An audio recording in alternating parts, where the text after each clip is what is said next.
నిన్నటి దినము కడప పట్టణంలో బొల్లివెందుల సంబంధించినటువంటి సతీష్ రెడ్డి గారు మాజీ శాసన మండలి చైర్పర్సన్, డిప్యూటీ చైర్పర్సన్, మరియు అంజాద్ బాషా గారు deputy CM X, Suresh Babu గారు మేయర్, వీరు ముగ్గురు కడపలో పత్రికా విలేకరుల సమావేశం పెట్టడం జరిగింది.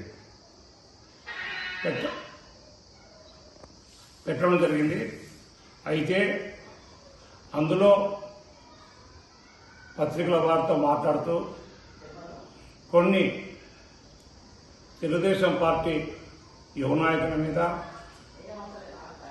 కూటమి ముఖ్యమంత్రి అయినటువంటి శ్రీ నారా చంద్రబాబు నాయుడు గారి మీద, ప్లస్ రాయలసీమకు సంబంధించిన నీటి గురించి మరియు ప్రజాస్వామ్యం గురించి, ముఖ్యంగా ప్రజాస్వామ్యం గురించి ఇవి మాట్లాడే విధానము, కానీ ఆ పదాలను వాళ్ళు మాట్లాడడానికి అర్హులాకార అనే విషయాల గురించి ఈరోజు నేను ఒక వీడియో చేస్తున్నాను. అయితే నిన్న సతీష్ అన్న మాట్లాడుతూ, నేను భారతీయుని కాదా, ఈ రాష్ట్ర పౌరుని కాదా, నేను ఒక పార్టీ తరఫున మాట్లాడకూడదా, మేమేమన్నా గమ్మున ఉండాలన్నా, మీరు తప్పులు చేస్తే మేము ప్రశ్నించకూడదా, మీరు సూపర్ 6 పథకాలు అమలు చేయలేదు మేము క్వశ్చన్ చేయకూడదా, కాలర్ పట్టుకొని లోకేష్ బాబు గారు ఏదైనా చేస్తే కాలర్ పట్టుకొని నిలదీయమన్నాడు, మేము ఆ పని చేయకూడదా, ఇది ప్రజాస్వామ్య దేశం కాదా అంటున్నాను. ప్రజాస్వామ్య దేశమైన దాన్నే నువ్వు నేను ప్రతి ఒక్కరము మాట్లాడే స్వేచ్ఛ భారత రాజ్యాంగం కల్పించింది. కాబట్టి నేను మా ఊళ్ళో కూర్చొని మాట్లాడుతాను, నువ్వు కడపలో కూర్చొని మాట్లాడుతాను. ఆ స్వేచ్ఛ అనేది భారత రాజ్యాంగం ప్రతి పౌరునికి కల్పించింది, దాంట్లో అనుమానం ఏం లేదు. అయితే గతము ఏంది, వర్తమానం ఏంది, భవిష్యత్తు ఏంది, అవి తెలుసుకుంటే ఏ లీడర్ అయినా ఉడక, నేను కానీ ఇంకోరు కానీ లీడర్ను మీ ముందర, నేను చాలా చిన్న లీడర్ను, చిన్న కార్యకర్తను మీ ముందర.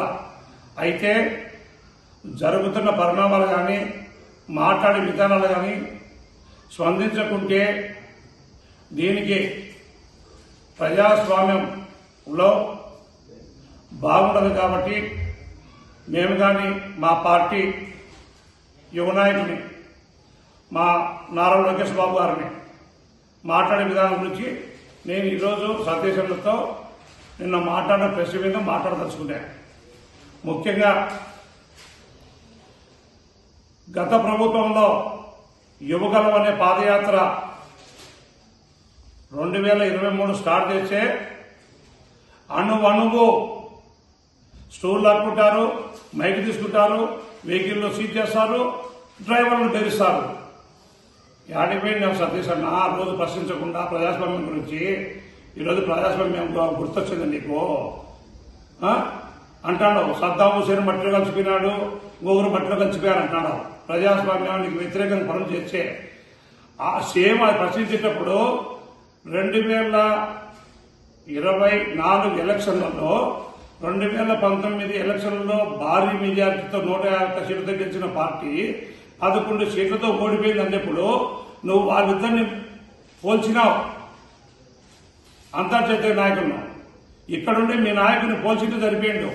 మా నాయకుడు కానీ ప్రజాస్వామ్యానికి పూర్తి భిన్నంగా పనిచేసినాడు. కాబట్టి మా పార్టీ, మా అధ్యక్షునికి ఈ రాష్ట్ర ప్రజలు చీకొట్టారు అని చెప్పినా కూడా సంతోషపడేవాళ్ళం.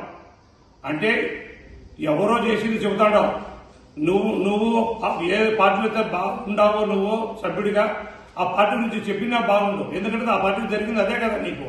పార్టీ వ్యతిరేక ప్రభుత్వం ఏం నడపాలని నడపకుండా ప్రజా వ్యతిరేక కార్యకలాపాలకు పాల్గొంది. కాబట్టి 151 సీట్లు వచ్చినటువంటి పార్టీ 11 సీట్లు పడిపోయింది. నువ్వు కానీ అది ఉచ్చరించడం సరిపోయింది. ఇంకా ప్రజాస్వామ్యం గురించి మాట్లాడుతున్నావు. నేను మాట్లాడకూడదా అని చెప్పని. నువ్వు మాట్లాడచ్చు, చెయ్యొచ్చు. ఈ 2019-20 మధ్యలో ఎంతమంది ఒక డాక్టర్లు అయితేనేమి, ఒక వ్యాపారస్తులు ఎంతమంది సూసైడ్ చేసుకున్నారు. ఒక 60-70 ఏళ్ళు వచ్చిన మహిళ ఏదో పోస్టులు పెడితే కేసులు పెట్టారు. అవన్నీ మర్చిపోయి ఈరోజు ఏదో మాట్లాడడానికి నువ్వు మాట్లాడుతున్నావు. నీవు ఎంత లేపినా కూడా మీ పార్టీ లేదు, మీ నాయకుడు ముఖ్యమంత్రి కాలేడు. ఈ రాష్ట్ర ప్రజలు గమనించారు ఎటు జడ్డు. అయితే విజ్ఞత గల వ్యక్తిగా ఉండి నువ్వు కానీ అట్లా మాట్లాడుతా అంటే మాకు కొంచెం బాధగానే ఉంది. ఎందుకు ఇంత విషయాలు ఉదయం ఉన్నాడు ఇట్లా మాట్లాడతానని చెప్పని. అందుకే చెబుతాను కదా, ఆవు చేను మెచ్చే దూడ గట్టుల మీదంట. ఆ సామెత అయిపోయింది నీకు, ఖచ్చితంగా ఆ సామెత అయిపోయింది నీకు. ఎందుకంటే వాళ్ళు అట్లా ప్రవర్తిస్తారు, నువ్వు అట్లా ప్రవర్తిస్తున్నావు. మాలంటాను బాధపడుతున్నాము. కావున ఈ విషయాల్లో కాకుండా నువ్వు చంద్రబాబు నాయుడు బనకచెర్ల డ్యాం గురించి మాట్లాడతావు. ఏమవసరం ఉంది, రాయలసీమ ప్రాజెక్టును పెండింగ్ పెట్టాము, ఇప్పుడున్న నీళ్ళని సద్వినియోగం చేసుకోలేకున్నామని చెప్పని. నువ్వు మాట్లాడే ముందు 2019-24 మధ్యలో నీటి పారుదల రంగానికి మీ అధినేత అప్పటి ముఖ్యమంత్రి వర్యులు ఎన్ని నిధులు కేటాయించాడు, ఏం చేశాడు. నేను 2 ఉదాహరణలు చెబుతా, దీనికి సమాధానం దగ్గర ఉంటే మళ్ళీ చెప్పండి. రేపు 6 నంబర్ నట్టు Giddangavarapalle lift pipe line with lift, అక్కడ చెరువు ప్రాజెక్టు గిడ్డంగవరపల్లెలో చెరువు, పెద్ద చెరువు. అది 1000 కోట్లు కేటాయించితే టెండర్ పిలిస్తే మేడా మధుసూదన్ అంటే అతను కాంట్రాక్టర్ దాన్ని చేజిక్కించుకుంటే 5 ఏళ్ళు పొద్దుగా కూడా 5 రూపాయలు నిధులు విడుదల చేయకోకుండా వాళ్ళు 150-200 కోట్లు పనిచేశారు. వాళ్ళకు బిల్లు 5 కోట్లు 6 కోట్ల లెక్క వచ్చింది. ఈ కాంట్రాక్టర్ వర్కులు పెండింగ్ పడిపోయింది. ఎక్కడిది?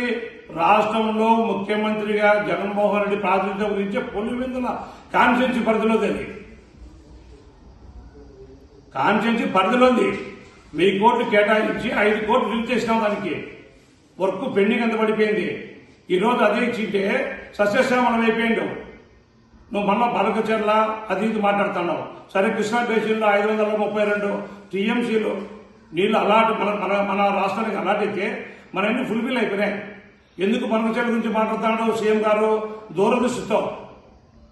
దూరదృష్టితో మాట్లాడుతున్నాడు.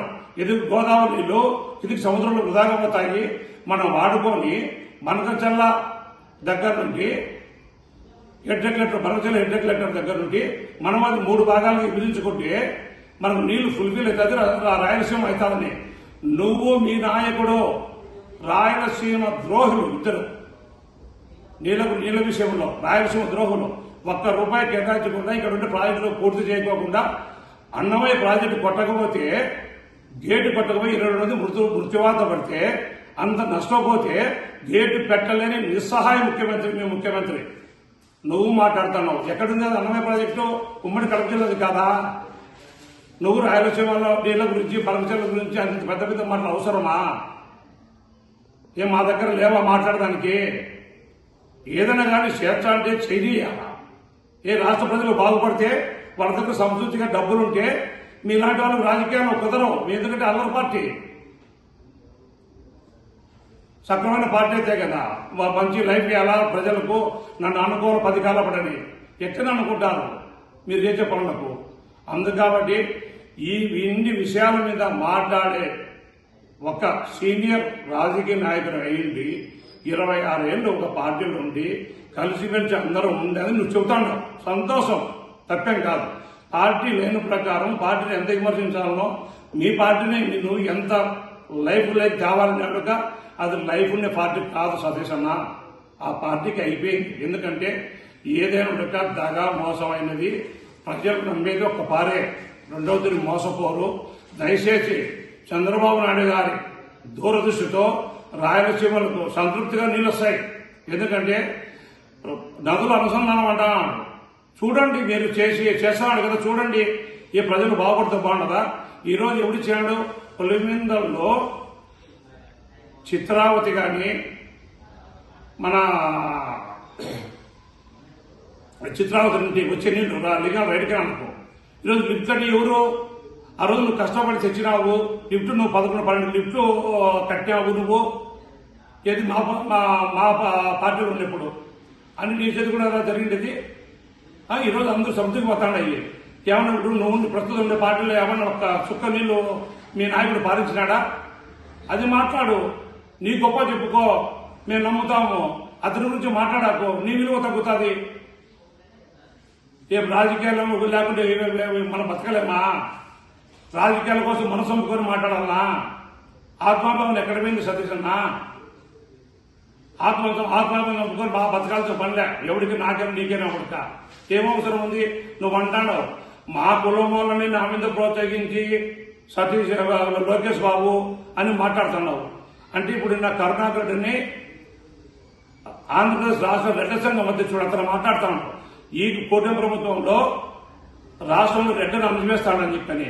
ఎందుకు మీరు మళ్ళా దాన్ని ఎవరికారు కులాలను ఎందుకు ఎవరికారంటే గత ఎన్నికలలో రాయలసీమలో రెడ్లు కానీ మనం చీకొట్టారు, మనం దాన్ని మళ్ళీ ఓన్ చేసుకోవాలి రెడ్లను అనే తాపాత్రం తప్ప. లేకుంటే ఆ కరుణాకర్ రెడ్డికి నీకు ఏమన్నా తేడా ఉందా? అతనంటే ఒక కుల సంఘానికి అధ్యక్షుడు, నువ్వు డిప్యూటీ చైర్పర్సన్ హోదాలు పెద్ద పదవి చేసినావు. కులంతో ఏం పని ఉంది? ఈ కులం లేకుంటే వేరే వాళ్ళు రెచ్చగొట్టారా? నారా లోకేష్ బాబు రెచ్చగొట్టాలనుకుంటే రెడ్లే కావాలన్నా? వేరే వాళ్ళు లేరు ఇక్కడ లీడర్లు. మీరు రాయలసీమలో మళ్ళీ రెడ్ల ప్రారంభం పొందేదానికి మీరు రెడ్లను మళ్ళీ ఉపయోగించుకొని రెడ్లను తిక్కోలని చేయాలని చూస్తారు. ఎవరు లేరు, అందరికీ మెచ్యూరిటీ అయింది, రాజకీయాలు అన్ని తెలిసినాయి. ఇవి అన్ని ఆటలు సాగవు. దయచేసి రాష్ట్రం అభివృద్ధి కావాలా అనే ఆలోచన ఉంటే అందరూ సహకరించి మంచి మంచి సూచన సలహాలు ఇచ్చి ప్రభుత్వానికి ఏం తప్పేం కాదు. నువ్వు ఆ హోదాలో డిప్యూటీ డిప్యూటీ చైర్పర్సన్ మండలి అని చెప్పి లెటర్ రాయి, గవర్నమెంట్ స్వీకరించుతుంది, నీ సలహాలు వింటుంది. అంతేకాని ఆ పార్టీకి అనుగుణంగా మాట్లాడాలా, ఆ పార్టీ మీద పైకి లేపాలా, ఎన్ని జాకీలు పెట్టినాక లేచే పార్టీ కాదు అది. అందరు తెలిసిపోయింది, ప్రతి ఒక్కరు చూస్తున్నాడు. నువ్వు లిక్కర్ గురించి మాట్లాడుతున్నావు సతీష్ అన్న. ఏది ఇన్ని వేల అంగళ్ళు ఉన్నాయి, క్యాష్ తీసుకుంటున్నారు, క్యాష్ అంతా ఎక్కడ పోతుంది, యాభై పోతుంది అంటాను. క్యాష్ అక్కడ అమ్మేవాళ్ళు ఎవరు? వైకాపాకు సంబంధించిన కార్యకర్తలు అమ్మేది, వాళ్ళకు ఉద్యోగాలు ఇచ్చారు. గవర్నమెంట్ ఎంప్లాయీస్ ఇల్లే. నిన్న సిట్ అనే సంస్థ, ఎంక్వైరీ సంస్థ సిఐడి ఏం చెబుతోంది? కేసులకు 150 నుండి 600 రూపాయలు ఒక కేసుకు లంచాలు తీసుకున్నారు అని ప్రూవ్ అవుతానని చెబుతోంది. అంగళ్ళలో లెక్క తీసుకున్నారని చెప్పలేదు నీకు. కాబట్టి ఏది మాట్లాడినా కూడా ఆలోచన చేసి, నాకన్నా చాలా అనుభవస్తునివి, పెద్ద పదవులు అనుభవించినవి, నేను చాలా చిన్న కార్యకర్తను. నేను ఏదైనా కానీ ఉంటే కన్నా ప్రభుత్వం తరఫున మా పార్టీ అనుమతిస్తే నేను నీటితో కూర్చొని మాట్లాడడానికి కానీ డిబేట్కు నేను రెడీ. మా పార్టీ అనుమతిస్తే, మా నాయకులు అనుమతిస్తే, మా ఇన్ఛార్జి కానీ, మా జిల్లా ప్రెసిడెంట్ కానీ, మా నాయకులు ఎవరైనా అనుమతిస్తే నేను మాట్లాడతాను నీతో. డిస్కషన్ ఏదంటే లిక్కర్ మీద మాట్లాడమంటావా, ఇరిగేషన్ మీద మాట్లాడమంటావా, పుడుదల డెవలప్మెంట్ మీద మాట్లాడతావా? రా, పుడుదలకు రా, తిరుగుతాం ఇద్దరము చిన్నగా. పుడుదల మున్సిపాలిటీ పరిధిలోని రూరల్ పార్టీ తిరుగుతాము. మీ నాయకుడు ఏం డెవలప్ చేసినాడు ముఖ్యమంత్రిగా ఉండి, మీ ఎంపీ ఏం డెవలప్ చేసేట్టు చూస్తాము. రాజశేఖర విగ్రహాలకంతా పారబోసి డబ్బులన్నీ ఒకటి తీసి అది పెట్టి డబ్బులంతా దుబారు చేసి, గరండల బంక్ అంతా డబ్బులను దుబారు పోసి ఈరోజు మేము పల్లెల్లో జీవించాలని ఇబ్బంది అవుతుంది. అవి గురించి మాట్లాడుకోకుండా ఎంతసేపు ఉన్నా కూడా వీళ్ళని కించపరచాలా, మళ్ళీ మేము గద్దెక్కాలా, మళ్ళీ మేము తినాలా, ఇదే తప్ప ఏం లేదు. మీకు ప్రజలు కాబట్టదు, రాష్ట్రం కాబట్టదు, అభివృద్ధి కాబట్టదు, మీరు అభివృద్ధి కావాలా, అంతే తప్ప మీ పార్టీలో ఉన్నోళ్లకు ముందు చూపలేదు ఏం లేదు. కావున దయచేసి ఏదైనా మాట్లాడేటప్పుడు విమర్శగానే స్వీకరించడానికి నువ్వు కానీ నేను కానీ రెడీగా ఉండాలా. వ్యక్తిగత విషయాలు వద్దు. లోకేష్ బాబును నువ్వు అంటాను ఎప్పుడో మాట్లాడిన మాటలని చెప్పి, నేను ఆ రోజే నువ్వు వీడియో చేసి నేను మాట్లాడాలనుకున్నా, కానీ కొన్ని అనివార్య కారణాల వల్ల మాట్లాడలేకపోయినా. ఎందుకంటే మనిషిని కించపడతాం, వ్యక్తిత్వ పనిలే. నువ్వు అంటావు అంత అనుభవస్తునివి, మగాడైతని. మగాడనే పదానికి, ధైర్యవంతుడు అనే పదానికి అర్థం లేదా? మగాడు అనేది సంసారానికి తిరుగుతాం. మగాడని సంసారానికి సంబంధించిన విషయం. మగాడు అనేది సంసారానికి సంబంధించిన విషయం. నువ్వు మగాడైతే రేపు మా పార్టీ వచ్చే నువ్వు విజయవాడలో ఉండి ఆడుండి అంటావు. నువ్వు ధైర్యవంతులు అయితే ఎందుకు మాటలు విన్నావు? నీ విజ్ఞత ఎక్కడ పోయింది? పదాలు మాట్లాడేటప్పుడు ఏ పదము ఎక్కడ వాడాలా, ఏ పదము దాన్ని ఉపయోగించుకోవాలా అని జ్ఞానం లేకుండా మాట్లాడితే ఎవడేం తెచ్చాడు? అందుకు కాబట్టి నువ్వు పెద్దోళ్ళైనా కూడా నేను చిన్నోనైనా కూడా రావాల్సి వస్తుంది, వీడియో చేయాల్సి వస్తుంది. కావున దయచేసి ఇప్పటి నుండి రాష్ట్ర అభివృద్ధి కొరకు మీరు కానీ సహకరించి చేయండి. కానీ పార్టీ రూలింగ్ 2029 ఆ రోజు ప్రజలు మీతోనే మేము పరిపాలించితే మాకు ఆ రోజు మ్యాండేట్ వేరుగా ఇచ్చారేమో. అంతేగాని సూపర్ శిక్ష పథకాలు అంత తప్పులాటకి ఎందుకు? జగన్ రెడ్డి సీఎంగా ఉండేప్పుడు మీ నాయకుడు 2,000 రూపాయలు పెన్షన్ ఉంటే 3,000 చేసేదానికి 5 ఏళ్ళు పట్టింది. మేము 3,000 రూపాయల పెన్షన్ ఒక్క రోజులో చేసినాం, ఒక్క నెలలో చేసినాం. అర్థం చేసుకో. మీ స్కీమ్ గురించి మాట్లాడమంటావా? రెడీ. మా పార్టీకి నాకు అనుమతిస్తే నేను ఎక్కడైనా నీతో డిబేట్ రెడీ. దయచేసి అందరము పుడుదల ప్రాంతానికి సంబంధించి అందరం పుడుదల ప్రాంతంలో ఏమి పెళ్ళకుండా ఏమేమి కావాలా దాని గురించి మాట్లాడి ముందుకు పోదాము. దయచేసి ఇట్లాంటి మాటలు ఎవరు మాట్లాడినా కూడా మీరే చెప్పారు, నేను అర్థం చేసుకుంటా, నేను దానికి ఏదైనా వివరించాలని చెప్పి సంతోషమైన మాట. ఎందుకంటే లాస్ట్లో మాట్లాడినారు మీరు. దయచేసి నేను విశాల హృదయానికి ధన్యవాదాలు.